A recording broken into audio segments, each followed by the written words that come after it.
ना टीम ना कौन केते वर्ष चली केते टीम भाग नहीं ए खेल कर उद्देश्य कौन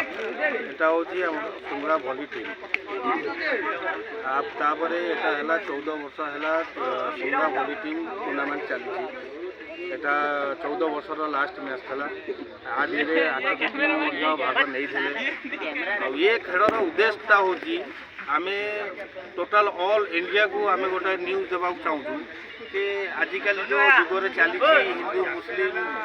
ଏସବୁ ଯେଉଁ ନେଇକି ଝାମଲା ହେଉଛି ସେସବୁ ଜିନିଷ କିଛି ନାହିଁ ତେଣୁକରି ଆମର ଏଇଟା ପ୍ରେମର ଗୋଟେ ବାର୍ତ୍ତା ଏ ଖେଳଟିକୁ ଆମର ହିନ୍ଦୁ ମୁସଲିମ ସବୁ ଏକ ହେଇକି ଏ ଖେଳଟାକୁ ଆୟୋଜନ କରୁଛନ୍ତି ଆଉ ଏଇଟା ଆମେ ମେସେଜ ଦେବାକୁ ଚାହୁଁଛୁ ଭାରତକୁ କି ହିନ୍ଦୁ ମୁସଲିମରେ କିଛି ତଫାତ ନାହିଁ से दी जन एका अच्छा मु भी चाहूँगी कि सदा बेड़े आम हिंदू मुस्लिम सब एक हो रुहतु आमती रहिले आमर दुनिया रे किसी कष्ट जो सामना करिया पड़ो से सब जिन आमको सामना करिया पड़ो नहीं।